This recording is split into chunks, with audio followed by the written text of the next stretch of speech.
Registry Matters is an independent production. The opinions and ideas here are that of the host and do not reflect the opinions of any other organization. If you have problems with these thoughts, FYP. Baruch atah Adonai. Oh, wait, I'm sorry, that's the wrong podcast. Recording live from FYP Studios East and West, transmitting across the internet. This is episode 285 and not Hanukkah Matters. It's Registry Matters. How are you, sir? Doing awesome. Glad to be back with you. So, you may not realize this, but I grew up Jewish, and tonight's the second or third night of Hanukkah. I can't remember which one it is. And it's interesting that you do something almost like every year we would light the Hanukkah candles and we would go through and do the prayer or whatever. And so for the first maybe 14 years, I mean, I wouldn't have been doing it at the ages of 1, 2, so maybe like 10 years of my youth. And then for 8 nights straight, I have this prayer, all 3 of them memorized. And I haven't done them since I was 14 or 15, and they're still in my noodle. Explain that to me. That is a very long time. Now, we're talking about a good, 60 years? Close to it. I'm not quite as old as you, but in my youth, I was very young. I would tend to think I could agree with that. I did the whole bar mitzvah and everything, Larry. Okie dokie. All right. Well, with all of that passed aside, what are we doing this evening? Oh, you forgot your lines about podcast apps on YouTube. Yeah, okay. Press the like and 12. Go ahead, you got it. 12-star reviews and all that stuff. I'm not good enough to do all that. Oh, okay. Well, yeah. Make sure that you press like and subscribe and hit the notification bell. Feed that algorithm because it's a very hungry one. It'll tell everyone else to like it also. And then if you can become a patron, that would be phenomenal. And if what you can do is leave a 5-star review, that would also be amazing and much appreciated. And spread the word. Look, our people are trying to hide for the most part. Hey, look, Will is here. That's unusual. Our people are generally trying to hide. So if you encounter them, perhaps at the PFR office or at treatment, tell them that we exist and maybe we can provide some assistance and support to them as well. And happy holidays. Well, thank you. So what are we doing tonight? And Will hasn't been here for so long, I didn't even know he was still alive. Oh, he's only here because we're going to be talking about, I think, something that relates to him. Maybe. I see. So what are we doing tonight? Well, not very much. We have a question from one of our very loyal patrons, and it's complicated to me, so I had to do research. It deals with due process, and I did a little research to make sure that when I'm trying to explain it, I don't botch it too badly. And we have a longer segment coming on a woman who was arrested in the great state of Georgia on the beach. And you sent this to me. I wouldn't have found it. And you suggested it might be funny, and my warped sense of funny. And I looked at it, and it is definitely funny, but sad. And but we can use it as an opportunity to reiterate the importance and consequences of talking to the police and not talking to the police. And we have a brief segment from Maryland. We have some articles, and then I did some mischief on behalf of Narsal in terms of the Dan Bongino radio show. And, I have no idea who that is. And so we're going to talk about that and go into a little bit of detail. I don't have anything but a link to the Narsal posting, but my fingerprints are all over that because I put it together. I see. Even though you're not the one that signed it, I believe? It was signed by the Director of Communications, and it was on behalf of the Board of Directors. But yes, I put the content together, largely a big part of it, and then the Communications Director edited it and submitted it and made it all pretty and toned it down just a tad bit from, I'm a little bit higher strung on what I would have said to Mr. Bongino. I see. And just, I mean, she probably was in there and also maybe correcting any misspellings because, I mean, you did finger frack a close friend, a mutual friend of ours in the script for tonight. That's because I was doing it in the WordPad and there was no spell check, notepad or one of those things. Do you really do it there? I do some of it there because I can't figure out how to make the spacing right in Google Docs. I end up with double space, triple space, quadruple space, and all sorts of spacing issues. So I sometimes take things that are not looking right and put it in Notepad to strip out all the formatting. Then I put it back in here. Wow. Okay. We may have to have a conversation one day on just one or two keyboard shortcuts that would make your life a lot easier. I've been trying to tell you that for 6 years now. You use this Google junk and it's more difficult, but I try to work with it to try to accommodate my partner.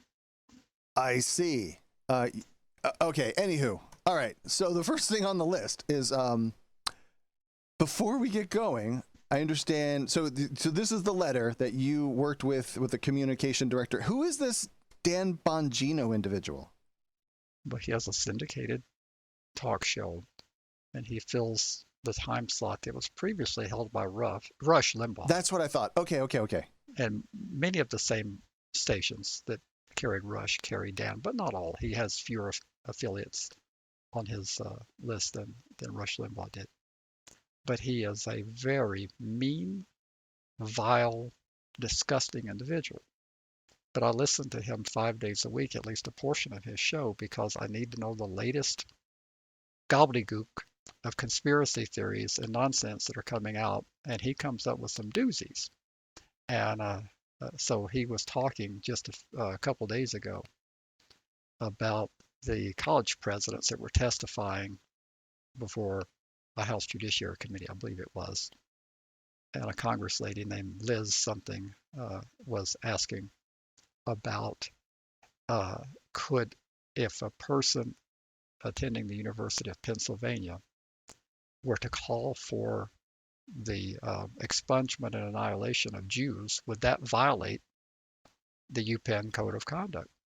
And she said it was situational, it could, but it would be fact specific. And Dan just went ballistic. He said that he agreed with the Congresswoman. He said that was a straight yes or no answer. And he said anybody who cannot condemn folks who call for the destruction of a group of people or harm to a group of people, he said that that's just disgusting. Now I listen to Dan enough to know that he hates sex offenders, and he hates everything about sex offenders, and he believes the Democrat Party coddles and cradles and treats sex offenders with kid gloves and is for sex offenders being turned loose on society. I know that. But what I wanted to do was try to illustrate his hypocrisy, because he says that anybody who calls for destruction of a group of people, that something ought to be done about it. So there's bumper stickers out there that say shoot a deer, shoot a sex offender, save a deer, shoot a sex offender. There's advertisements out there, target a sex offender. They can't defend themselves. They don't have guns. So we challenged Mr. Bongino to condemn that, because according to what he says he believes, then it would be very inconsistent for him not to condemn that. So we sent an open letter to him saying that we would be delighted to have our executive director appear with him and for him to condemn those who target sex offenders. Now, we know he's not going to do that. The letter will probably never make it past his staff. But if it did make it to him and he did decide to take up the letter, he would be very condemning of NARSOL. And he would call NARSOL a pedophile advocacy that's all about abuse of children. And I know what he would do. But that would still be okay, because he has millions of listeners in the course of a week. So if he chose to respond, NARSOL would get more publicity than we could ever hope to afford if we were paying for it. So, but we know he's not going to do it. But my sinister motivation was to hope that I could illuminate to some of the audience that believes that conservatives are our salvation, that he's not our salvation. Neither are the liberals. There was a person who posted on Twitter, I think, or somewhere that Sandy told me about, that said that Geraldo Rivera is often speaking on behalf of underdogs, and maybe we ought to reach out to Geraldo Rivera. He's a little bit more liberal. He's not going to do anything either, folks. The economics of how American broadcasting and media, whether it be traditional media, whether it be YouTube, or whether it be the modern media, it works on having a popular position and feeding people what they want to hear. And our business model doesn't usually work very well in telling people what they don't want to hear. I mean, There was a congressman in Wyoming named Liz Cheney. She tried that. I've heard of her. Yes. She has a book out recently. Yes, she's been on the interview circuit quite a bit lately, and she was in a key leadership position. I forget what position she held in the House of Representatives, but she was not just a regular member, and they dumped her like a hot potato. You know, but anyway, we're not going to get any traction from the media on our side. We're just not. Our business model in America does not provide for that.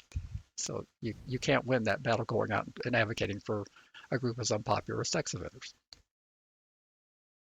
You know, I realized that this is sort of a tangent. I didn't understand how you would question her credentials, considering who her father is and what she voted for, etc., to then throw her out of office. I really just struggled on how they would justify their, what's the word?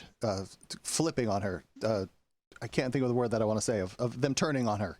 Well, I don't know why you don't understand it. What do you not understand?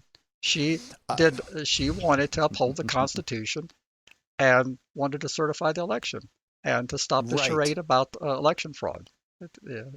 She didn't go along with the Kool-Aid drinkers. I don't know why that's hard to understand. Okay, it's not hard to understand. It's hard to understand still. Well, you just said two different things. You're saying it's not hard to understand, and you're saying, which is it? Is it not hard to understand, or is it hard to understand? Maybe it's not hard to understand, but hard to believe. Okay, that makes sense. Or accept, maybe. Well, that I can relate to, because I've had these conversations with you privately about, I never thought I'd live to see the day that the days I've seen in all my life of what people accept now. Back in the Nixon administration, we would never have thought about keeping a person in office who was far less crooked than recent occupants, including possibly the one that's in there today, in terms of what's beginning to come out on him and his family. I never would have thought I would see the day that such behavior would be rationalized and overlooked. But this is where we are. So. Here we are. Now, before we run off every listener, Larry, I was looking through the Patreon comments. There is an exit survey, and somebody said, we've gone too far away from talking about PFR issues onto subjects that they don't want to listen to. And now I don't know what those subjects are, but I'm just going to take a gander that this might be one of them. It very well could be. So we'll move along to a question from a very long time and very generous patron. And it says, hi, Andy. I have a question, and I hope Larry can answer on one of the podcasts. What is the difference between substantive due process rights and procedural due process rights? And I came across, Larry, I said I was reading this case, and the court made this distinction. Substantive due process rights independent of their procedural due process rights. And that's from Hitt versus McLane, number 19-5044, 10, 5th Circuit, May 11th of 2021. So, well, I understand why she struggles, because I generally struggle with that as well. So I decided to do a little research. I wouldn't go too far off the rails. And due process is apparently provided under the 5th and 14th Amendments. And procedural due process addresses which legal procedures are required to be followed in state proceedings. For example, you would be provided with notice, an opportunity to be heard, confrontation and cross-examination of witnesses, discovery rights, a right to a written basis of decision, and possibly even availability of appointed counsel. Those things are procedural in nature. So if a state's going to bring a proceeding against you, they have to provide you procedural due process. You can't just be summoned to court one day. They don't tell you anything about why you're coming, and they say, are you ready to proceed? And you say, well, no, I don't really know why I'm here. They say, well, you should have been ready. Let's go, call your first witness or whatever. So these are things that are required for the process to be fair. Does that make sense so far? Kind of, sort of, yeah. So, and then you get into substantive due process. And you're not so much looking at the procedure, but you're looking at the law itself and the action of the state that they're taking, and whether or not they can actually do the things that they're wanting to do. And those specific subject areas, for example, might do with liberty or privacy. And so substantive due process is used to determine if the action or prohibition itself is unconstitutional. It would be kind of analogous to a facial challenge. When I talk about a facial challenge, I say a statute. It would be facially unconstitutional if there's no set of circumstances which the action could be taken. But a state may enact a statute that in and of itself violates substantive due process. And I Googled up some examples, and I had to take out Roe versus Wade because it's now been overturned. But according to my research, examples would include the right to privacy, specifically like contraceptives, and that was covered in Griswold versus Connecticut in 1965. The right to marry a person of a different race, that was Loving versus Virginia in 1967, back in those damn liberal pointy-headed heyday of the Warren Court. And then the right to marry an individual of the same sex. That was more recently, and I can't even pronounce that as that case. Bergefeld versus Hughes from 2015. But that court was far more liberal than what we have today. We had Justice Stevens still alive. We had Justice, what's his name? But anyway, there Scalia. No, he was not on this. He was not on that. He was not on that side of that. But Justice Kennedy, and we had conservative judges that were much more in the mainstream than what those conservative judges are today. So those would be some examples of substantive due process. There's just something the state can't do. Now, some of those decisions are under threat. I don't think that we're going to see anything in the way of Loving versus Virginia being overturned. And I'm thinking possibly that I just say Obergefell. I think that one's probably safe, but you don't know. But I think the Griswold versus Connecticut is under attack. They're trying to do everything they can to stop contraceptives. We need more control over women's lives in terms of they need to be forced to bear children. I don't know why you don't understand that.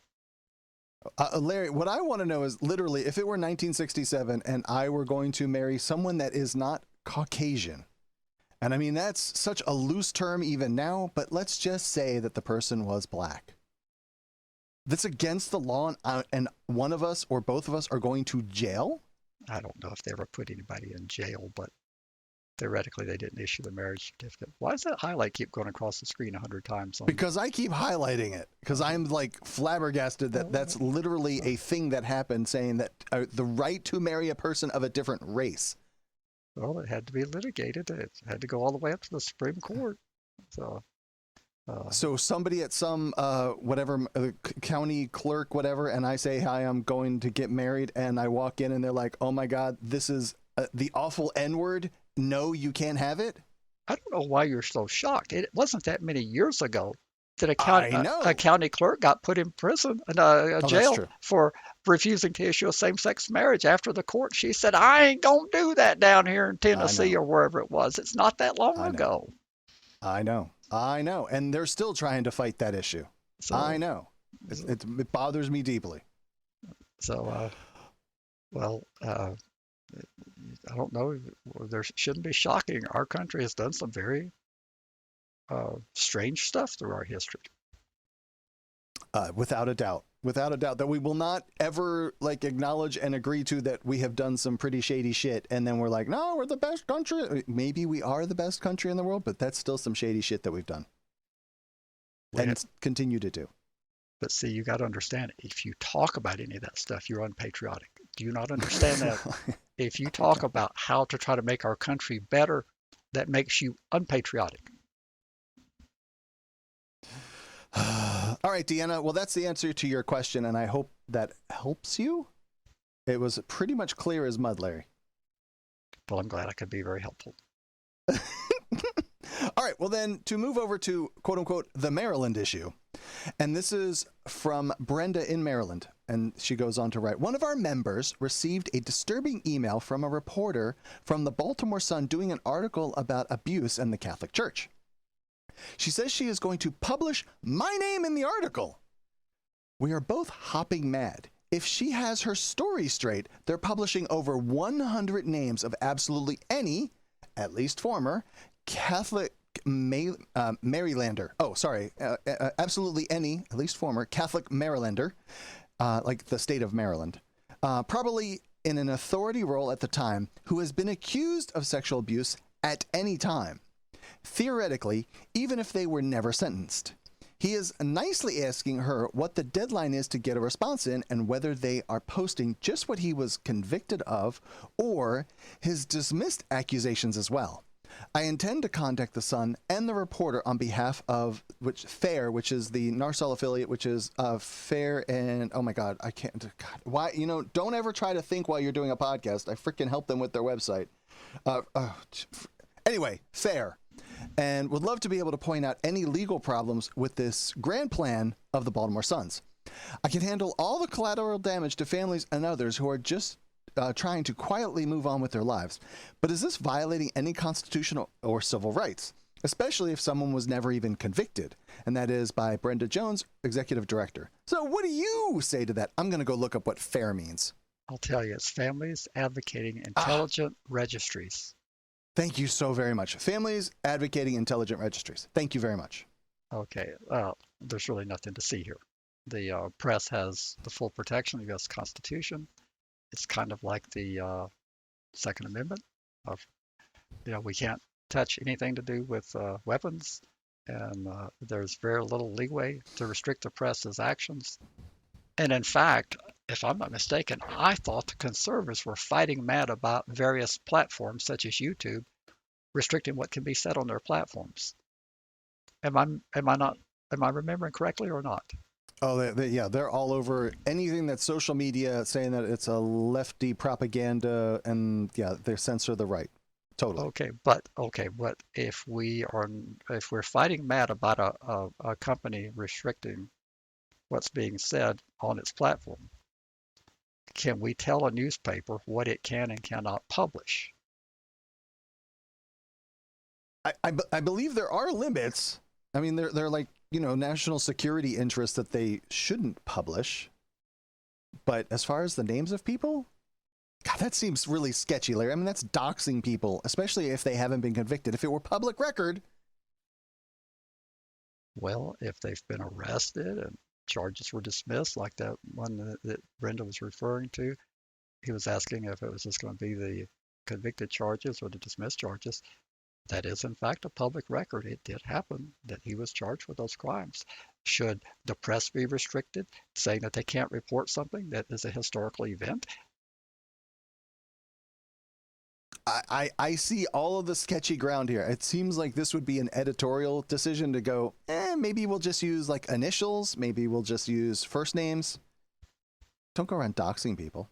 Well, I agree with you, but then that puts it back into the hands of the private sector, which is what I'm trying to draw the hypocrisy out. That's what YouTube and these platforms are doing. They're using their discretion, and it's driving the conservatives over the edge. And Sure. Now, magically, you're saying that you would like for them to use discretion, and which is it? I want to have all of my cake, and I want to eat it too. So, but from a legal perspective, I don't know that there's anything that can be done. From a moral perspective, I find it objectionable completely that a person can never go on with their life. But what we would have to do is something we're not willing to do. We're not willing to have a conversation about the Second Amendment to see if maybe after 250 years of our existence or whatever it is, that we ought to rethink whether it should be as absolute as it's been interpreted to be. And we would have to rethink about the right of the freedom of the press and its protections and whether it should be in any way modified. And if so, what the restrictions would be, how would they be monitored, what would the process be? Because you've got to be very careful when you start restricting the press. That's how authoritarian dictatorships survive, is when they can curtail what people have the right to know. So we got to be Absolutely. careful. We got to be careful when we go down that path. But I'm just pointing out the hypocrisy here. I'm hearing that the media platform here in the case, you said that there ought to be some editorial discretion where they would do controlling, like maybe initials or maybe not unconvicted charges they wouldn't report. But that's their prerogative to do that. It's also their prerogative not to do that. Sure. Man, I agree. I'm with you. So Brenda did then follow up with the reporter, and she stated, I got no response to my letter to her. She was responsive to our PFR member. I'm not particularly surprised by that. Whatever Brenda wrote, and I didn't see it, but I would imagine that it was very direct and blunt, and it was asking for what valid benefit could be derived. Some of these people are dead. I think they were talking about going back to 1940. So you're talking about, if you, that's what, 85 years 80. ago? Yeah, Yep. 83 years ago. You're talking about people that are dead. They're probably very minimal threat if they've deceased. And I just don't understand the benefit. But it's a business model that needs to be fed. And folks, you got to understand that. When you get hired to run a newspaper, they're telling you to get circulation numbers up so advertising revenue will go up so that the business will survive. They're not telling you, well, we want to concentrate on being the most moral newspaper there is. They're concentrating on trying to stay in business. And It's called if it bleeds, it leads. And that would mean we would have to have some discussion about whether our unlimited press should have limitations. And I don't think we're ready for that. I don't think we are. All right, then. Let's move over to this feature event, if you want to call it that, or main event. Do you want to set it up? I didn't realize this was in Georgia, first of all. Not at all. Yeah, I think it flashed on the beginning of the video, Georgia. But some of the gurus out there that are smarter than I am can help us try to figure out, particularly what jurisdiction in Georgia. We'd like to try to track the case. So if you can enhance the video and figure out the agency by the badge, by the insignia on the uniforms and stuff, that would be helpful to us. I know we got some great brains out there that know how to do stuff that I don't know how to do. And then maybe scroll through the comments. But what happened was this video came to me with, is this funny? And I watched it, and I'm always sending you stuff, which most of the time you ignore when I say, you got to admit this is funny, because nothing's ever funny that I send you. But I agreed that in my warped sense of funny, this is funny, because we did, what, about a 5-episode series about not talking to the police We did. a couple of years back. And we had a fast-talking law professor where we played him giving lectures about the disadvantages to talking to the police.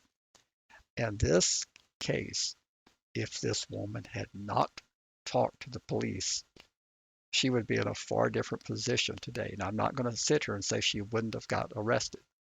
There's a very good chance she still would have got arrested.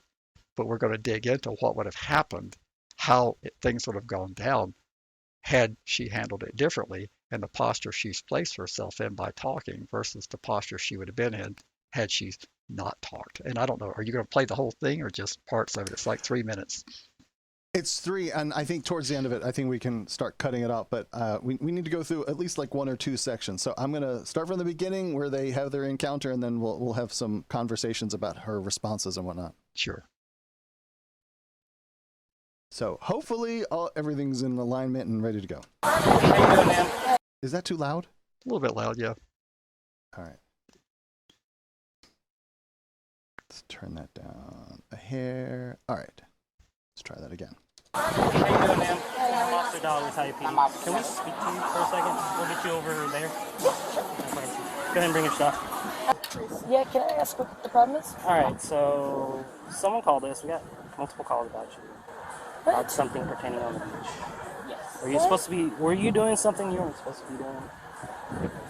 It's a little bit too low now. Oh God, man, I can't please you for nothing. Like, what were you doing on the beach? Like prior to coming here? Good. Prior to coming here. There was nobody. I was just sitting on my towel. Nobody was around me. Okay, and you were over at the beach? Like I was near the water. Near the water? Yeah. Okay. What did I do? What did I do? So apparently you're... Okay, so they're trying to. So for those of you that are just listening, they're trying to delicately dance around so that she was sitting in like the restaurant, the beachside bar, and they called her out to what's essentially like the dunes on the beach, and they're asking. There's a cop kind of like standing behind her, a female cop standing behind her, and then the one with the body cam footage that we're watching. They're in front of her asking her questions, and she has. At least the way I'm looking at it, Larry, she has a very puzzled look on her face of like, what in the F are you guys asking me about? And I think she's kind of maintaining her cool at this point. Would you agree? I agree. She was doing really well up to that point. And I don't remember the point where it started deteriorating, but she was doing It's about to. She was doing exactly what she should have done up to that point. So yeah, she's about to, because they're about to tell her what she was doing. Now, and let me also trigger warning and prison censor warning. There are some words here that maybe for some sensitive ears it might be a problem. And like nothing really that graphic. They're just going to use the blunt terms of what's going on. Is that fair to say? I think that's fair. Okay. To continue along. Masturbating on the beach. She has the most puzzled look on her face, and if you didn't hear what they said that she was doing something naughty on the beach with herself. Okay? And she's just like, seriously? Who saw that? I mean, a couple people. No, they. Even that one, Larry, she said, who saw that? That's almost admitting guilt. That is not an appropriate response. But when she said who saw it, she should have said no one could have possibly seen that. If she was going to engage the cops, the thing to do would be to say deny, deny, deny. But she said, who saw that? Right. That's almost like tacitly admitting it. All right. But then she comes back and denies it. But she's also then going to blame it on all of her friends as being a prank. That's not true. Why would they call us that? Nobody was around. Was it an anonymous call? Is this one of my buddies? Okay, No, one of my buddies. No, it's not one of your buddies. It's a family. Okay, look, let me show you what I did. Okay. So now she's moving around and she's gonna actually sit down on the beach and demonstrate how she was sitting. Is there anything in the bag? No. Is it right if I look through it? I mean, if you can open it and can I see the contents inside the bag? Yes. Tell me about Fourth Amendment protection. So they're asking if she can open it so they can see inside. And at that point, she should have said absolutely not.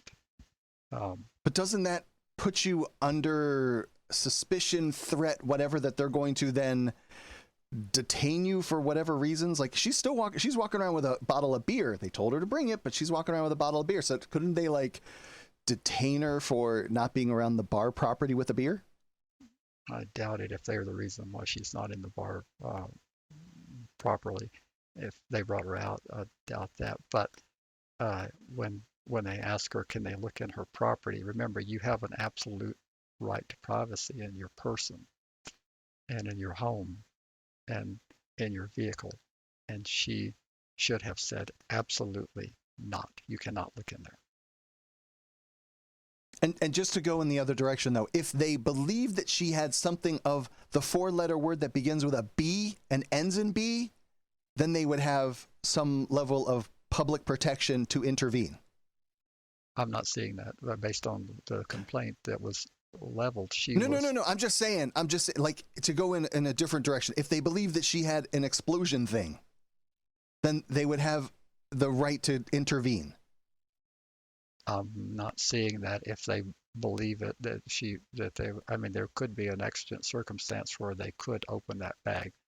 But in this scenario right now, there's absolutely... No, I know. I'm with you. Yeah. Not in this scenario. Okay, well, we'll continue. So, I don't really understand what y'all are. We're just here because someone called and we're very concerned. Okay. This is really highly offensive to me. I got it. I got you. And that's why I'm trying to figure it out. It's my vibrator, but I just put it in my... I was sitting on the beach, and I just... Now she's admitting everything, Larry. Yeah, so at this point, they don't necessarily need to see in the bag because she's told them, she's given them confirmation of what the anonymous caller, or they're not anonymous calls, she's given them confirmation of what they were called to address. She's first said no one saw anything, and then she's confirmed that she has that device in the bag that they're asking to see. Now at this point, they have enough evidence to begin to build a case. But keep going. Are you a first-time listener of Registry Matters? Well, then make us a part of your daily routine and subscribe today. Just search for Registry Matters through your favorite podcast app. Hit the subscribe button and you're off to the races. You can now enjoy hours of sarcasm and snark from Andy and Larry on a weekly basis. Oh, and there's some excellent information thrown in there too. Subscribing also encourages others of you people to get on the bandwagon and become regular Registry Matters listeners. So what are you waiting for? Subscribe to Registry Matters right now. Help us keep fighting and continue to say FYP. Oh, I was done. I was like, I don't think we need to do anything more because, like, she admits the rest of. I don't really want to play the words, Larry, because of the transcription and censors. She says she did it and got it done. Yes, she did. But she did say that she had engaged in the action that had been described by the phone caller, right, to the police, and that she had done that. So at this point, they have her voluntary admission that she has engaged in an indecent act on a public beach. And I'm fairly certain that that's against the laws of the state of Georgia. So I don't think you can engage in that in public. Would you tend to agree with that? I'm pretty sure that's going to be off the limits. They're not that liberal of a state to let you go walk around doing those things to yourself.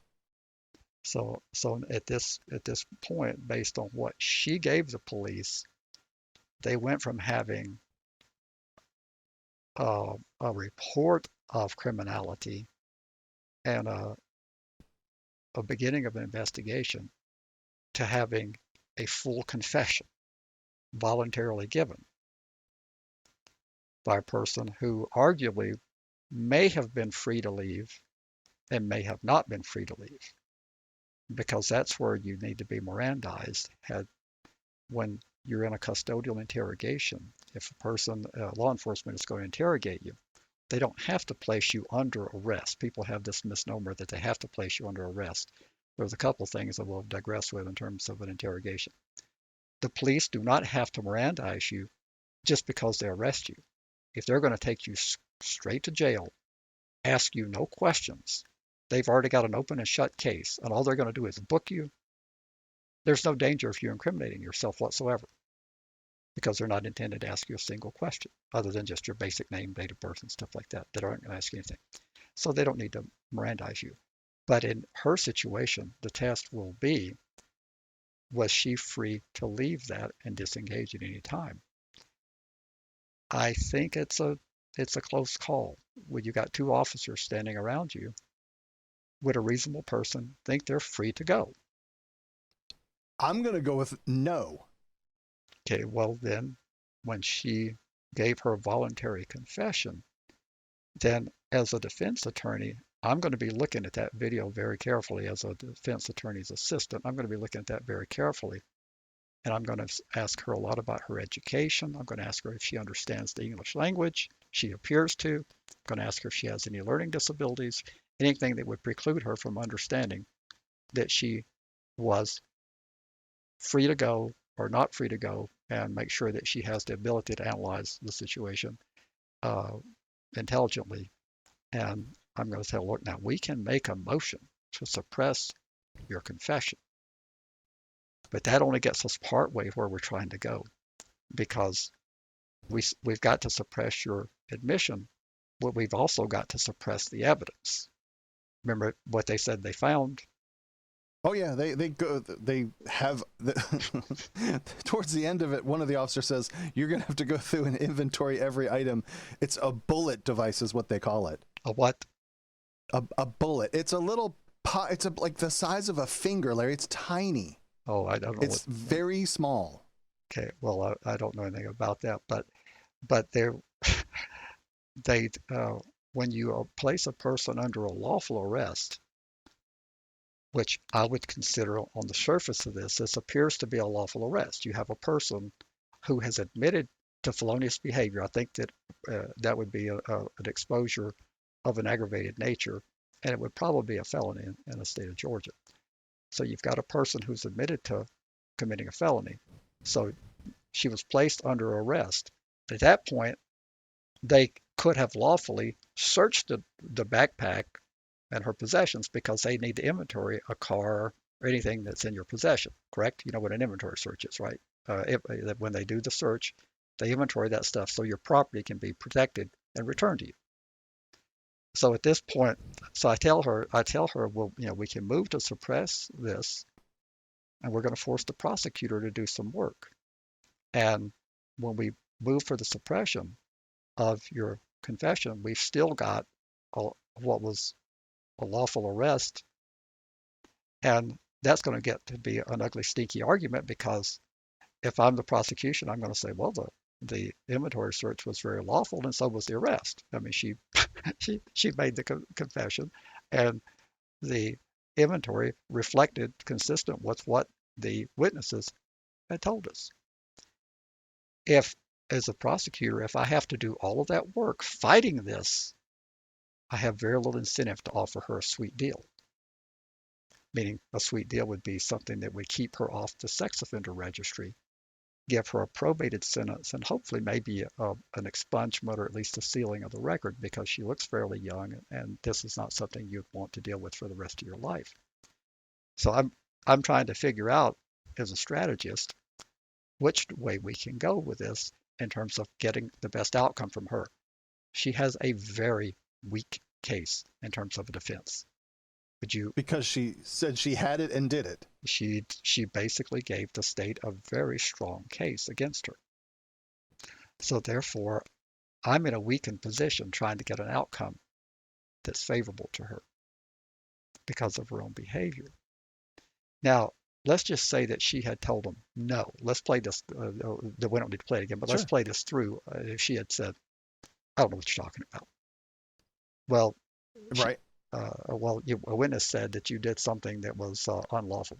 Well, what did the witness say? Yeah. Well, the witness said you did what they described. I didn't do any such thing. I don't know why anybody tell a lie like that. And well, they seen you do it. Well, then if they saw me do it, I think you're probably going to need to call them over here and have them identify me, because I don't know anything about what they're talking about. And I'm going to argue about mistaken identity. How far away with these witnesses? Well, I don't know that because we just got the phone call. I haven't interviewed the witnesses yet. Well, you need to go interview the witnesses. But I have no idea what you're talking about, and I'd really like to be on my way. Am I free to go? Well, at that point, they're going to say no. They're going to say, no, you're not free to go. We got an open investigation here. And one of the officers is going to go over and try to find the person who made the phone call. They'll have dispatch call them back, or they'll try to make contact with them, and they're going to ask them, are you willing to come over here and identify this person? And that witness is going to say, no, I don't want to get involved. Or they're going to say, I'd be damn glad to. This is the most disgusting thing I've ever seen in my life. Yes. We don't know what that witness is going to say, or if they're even still there at this point. We don't know any of that. But if the witness is no longer, when dispatch tries to call them, and they don't answer their phone, because a lot of people have the same policy you do, we don't answer incoming calls. So at some point, they've got to end this investigation. And they would have to take her name and let her go. I mean, they can't hold her there on the beach indefinitely. So they would have to round up a witness, have them come over and make an identification. And then they'd have to check with their command staff and see if the identification is enough to arrest her. I cannot begin to opine whether that would have been enough, because if I'm in command staff, I'm going to ask them, how far away was this witness? Do they seem credible?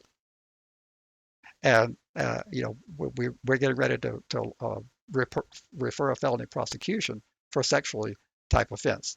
Is this witness credible? So I'm going to make sure that we have at least a decent witness. Now, I can't say that's what that command staff would do, but that's what I would do, is make sure we've got a halfway decent case. And it gets more dicey than that. Suppose on the beach, as we discussed in pre-show, most times people don't visit their own beaches. There's a good chance that she was from out of state, or at least out of the local area. And there's a really good chance that the person there may have been from Idaho. Right.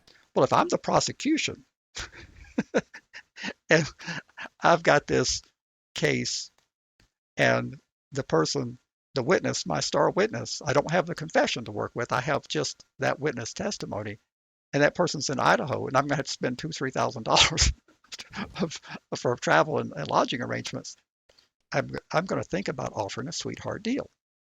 which would be like the defense attorney. If I'm the defense attorney, I'm going to say, look, I think I can talk my client into pleading on this if you give me what I need, which is a non-sex offense, non-registrable offense.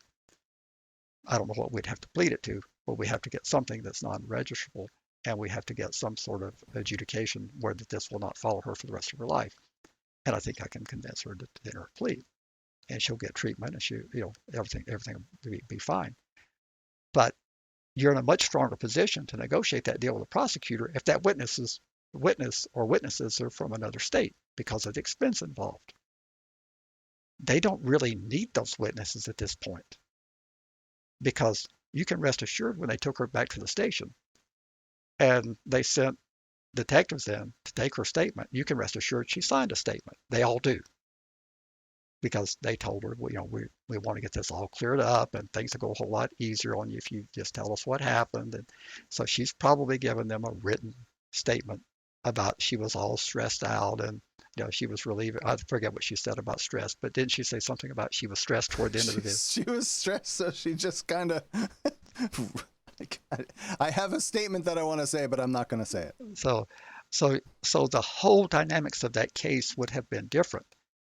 I think there's at least a 50-50 or better chance they would have arrested her anyway, had they been able to make contact with the complaining person who made the initiated the phone call. I think they probably would have still put her in handcuffs, but she would be in a far stronger position today. She's in a very poor position today. Now she's at the mercy of finding an attorney who's well enough connected with the prosecution in that particular jurisdiction that they're willing to show mercy on her. And what if they don't find such a prosecutor within that prosecution? What happens if the district attorney is up for re-election this coming year, 2024? This case is going to take at least a year to work its way through the court. What happens if they've had some vile sex offenses in that county and they want to make a statement about how tough they are on sex offenders? There's too many variables, and she sunk her own ship. And she did it by opening those loose lips.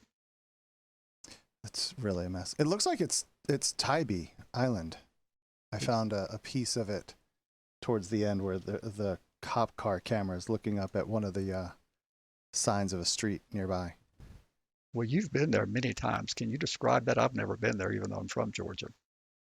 I mean, I love Tybee. Honestly, I go there as often as I possibly can. I just love it that it's an island, so it's kind of challenging to get to as it being an island. I mean, there's just a road that goes in and out, but it's just a really chilled out place. You get I don't know.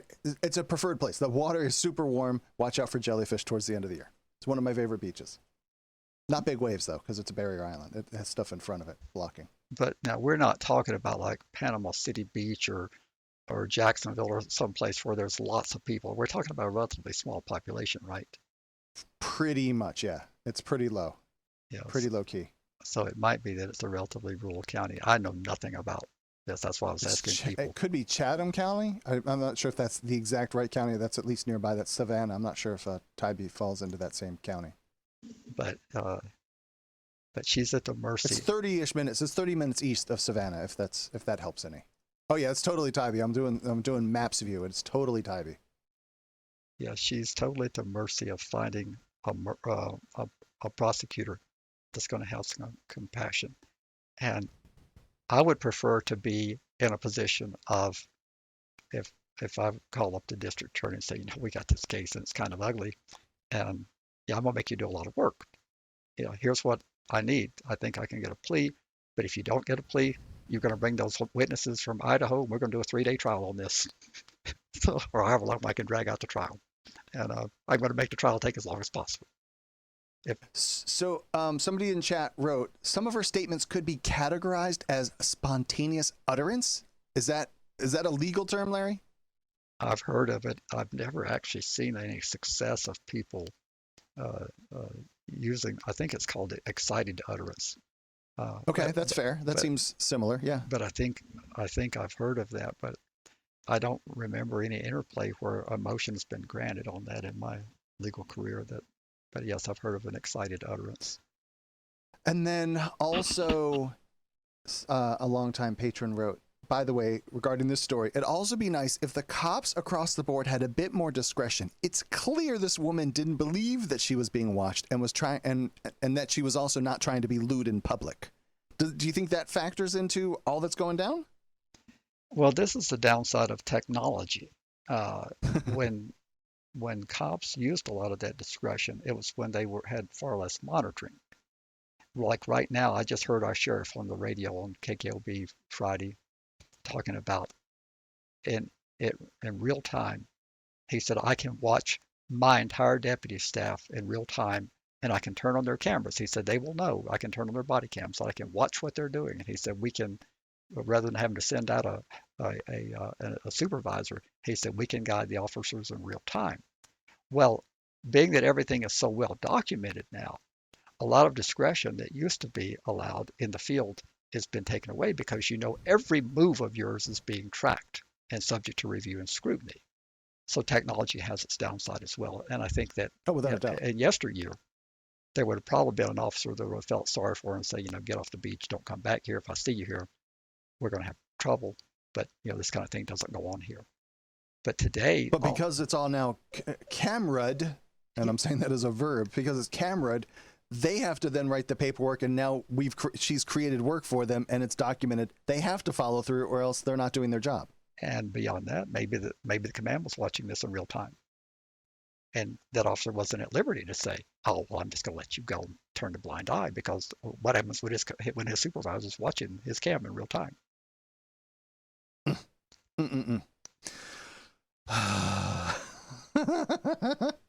This is awful, Larry. I don't like this for so many reasons. I think it's obviously she made a dumb decision, but I wrote in chat, Larry, that it would be okay for you to walk down Bourbon Street drunk off your ass and puke all over the place. That would be okay. Maybe you get something of drunken disorderly that would be a misdemeanor, and you go sit in a drunk tank overnight. But she's going to potentially end up on the registry for the rest of her life. I'm afraid that could happen in this case because of it's such a slam dunk. It's almost a slam dunk if I've ever seen one. It is a 2-year-old. Now we know that it's Tybee, and it's 2021-07, so it's June of 21. So it's still, that's two and a half years ago. It should have probably resolved itself by now. Now what we have to do is do a reverse. All you gurus out there that know how to use, what do you call it, photo recognition? Okay. Yeah, couldn't we find a case in Tybee where someone did naughty things on the beach at 5 o'clock in the afternoon? Well, but on the 1st of July? But I'm saying do photo recognition. What is it called when you convert a photo to a name, and then we'll figure out who she is, and then we can check the court docket for her. Reverse image search, but I don't know that we're going to be able to do that. We've got people out there that know how to do that. Brent used to do that when he was alive. Brent was clearly better than me. So, yes. Okay, can we move along? Yeah, let's do at least one article. Yeah, we got time for one. It's 52 minutes. All right, do you want to do the New Jersey Monitor one, or the Supreme Court, or the other one? Let's see. New Jersey Monitor. Bill to advance and ban on jury service. Oh, I have to do the prison's right to vote because I've got my favorite track in this one. Oh, I see. Okay. Let me make sure that I pull this one up. Yeah, okay. I have this one. So Democratic lawmakers unveil bill to give people in U.S. prisons the right to vote. That one? Yes. Very well. A Democratic U.S. representative, Ayanna Pressley. Boy, I hope I didn't mess that name up. Ayanna, Ayanna. Ayanna Pressley. And U.S. Senator Peter Welch on Wednesday unveiled a bill that, if passed, would grant the right to vote nationwide to people who had been in prison or were currently in prison. The right to vote is sacred in America, and it's essential to citizenship. I'll try that again. The right to vote is sacred in America, and it's essential to citizenship.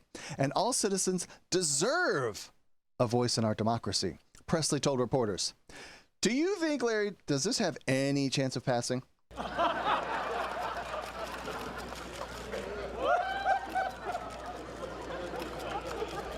This bill is very unlikely to advance in the House. I think it could possibly get through the Senate, but even that's doubtful because of the 60 vote. You need to get past cloture. But in the House, this has virtually no chance because Republicans narrowly control the House of Representatives, and bipartisanship is so hard to come by. And there's this fear of that people have been in prison. It's automatically going to be a Democrat Party vote, and I just don't see that would happen. And the lawmakers themselves that sponsor this, they even acknowledge the headwinds to the legislation. I didn't mention it, but this article is from Reuters. And then Pressley referred to her family's history with the criminal justice system, mentioning that while she was growing up, her father had addiction issues and had been incarcerated before going to become an author and professor. Welch noted that his state of Vermont was one of the few places in the country where people do not lose the right to vote, even when they are incarcerated, along with Maine and Washington, D.C. Damn liberal places. I know, isn't it disgusting? It's terrible. According to the article, the laws surrounding voting and incarceration are a patchwork across the U.S., though in recent years, some states have moved to loosen prohibitions on voting for people who have been incarcerated or who are currently serving a prison sentence. And actually, we're moving in that direction as well to try to extend the vote to people that are incarcerated. States may bar voting for people who are currently in prison for a period of time after release. And that's becoming less common. But for certain crimes or require additional waiting period or a governor's pardon. And I think that's what happens in Virginia. I think that each person has to be pardoned by the governor.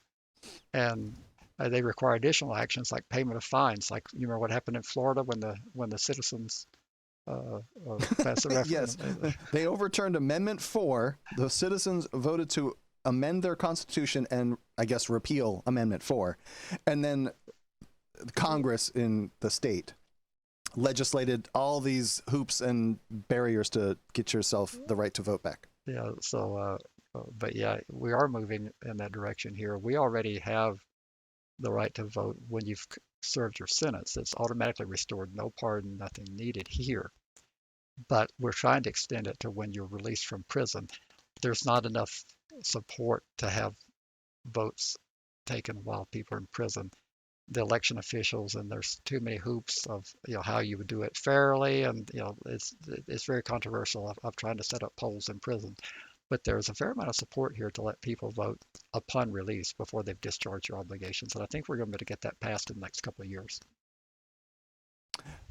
Nearly 5 million people in the U.S. are directly affected by these policies. So that would be people actually behind bars and then people on some level of supervision. And then in the case of Florida, even after you're done with everything, you're still, most places, probably like a handful of places still in the South, are where even if you've ever been locked up, you are barred from voting. Pressley said that That would be correct. Yeah, okay. Pressley said, adding that Black Americans were disproportionately affected. The United States is the country with the highest number and second highest rate of people in prison in the world. According to the National Institute of Corrections, Black Americans are imprisoned at 5 times the rate of white Americans, according to the Sentencing Project, an advocacy group. And you say this cannot pass? I don't see with the current makeup of Congress unless we were able to persuade a lot of conservatives to join in, and they just are reluctant. They believe it translates to Democrat votes, and I think they're wrong. My personal opinion is a lot of people in prisons are very conservative, and a lot of people in our advocacy are very conservative, and they would never vote for a Democrat, ever. But that's the perception. This is a plot to get millions of Democrats on the voter rolls. It's kind of like immigration reform. One of the reasons why we cannot do immigration reform, although it's badly needed in the business community, is saying, please do immigration reform. We can't hire workers. We don't have enough bodies. It's controversial from the Democratic side because they say it's a plot to drive down wages by big business. And the conservatives say it's a plot by the Democrat Party to flood the nation with voters that'll vote Democratic. So you just can't pass this. And I don't see this passing in the current political climate as it exists. So even 10-ish, it was probably 12 or 13 years ago, I read an article in Reason magazine that laid out per capita, and the U.S. is by far number one as far as the number of people in the country compared to the number of people incarcerated. And we were twice as high as country number two, and country number two was Russia. Yeah, I think I remember showing that in a presentation I did in Dallas. I think you might have been there. That wasn't the the one. No, I wasn't in Dallas. The one that was the one that you put something up there. And, you lie. No, I did. I had visual aids showing the rate of incarceration, and I said, and it was in Dallas. I said, now here we are in Texas, and I said the southern states pride themselves on how much smarter they are and how much more common sense they have than the rest of the country. And I showed the rate of incarceration on the bar graph for the southern states, and they were in the highest. So I did the 5 highest, and I did the 5 lowest, which are typically thought of as being liberal states like Vermont and up in the Northeast, Massachusetts.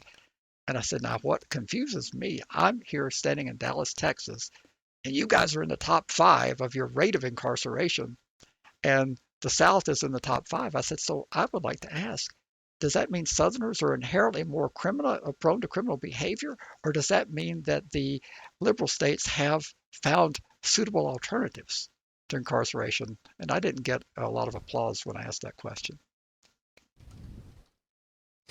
I can understand that. I mean, again, Larry, I understand. I don't understand. You don't I would have thought I would have gotten tons of applause because I was showing them factual stuff, but I didn't. Yeah, facts don't matter because there's always alternate facts, Larry. I know. You got to watch out for the alternate facts. I know, but yeah. Is there anything else before we go, Larry? No, we have one more episode, and then I think we're going to have a couple of weeks hiatus, maybe for the Christmas and New Year's holidays. Certainly for Christmas, because I think Saturday is Christmas. I think. Oh, no. Monday is Christmas. But still, 23rd, not going to have an episode. So next week, and then the 30th, Larry, I mean, New Year's Eve isn't until the next night. I think we can make it, but maybe not. We'll see. All right. We'll just make sure the audience knows so that they don't cancel more patrons. I've run off quite a few already, apparently. Yes, I believe so.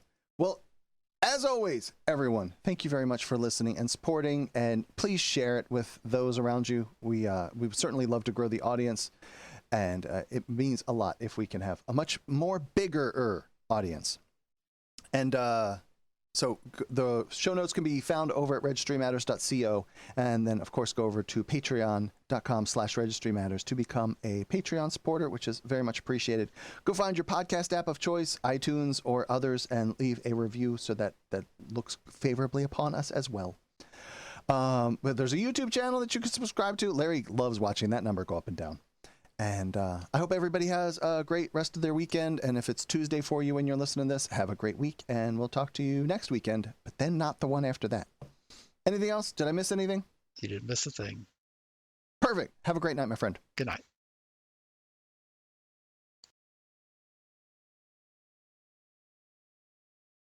You've been listening to FYP.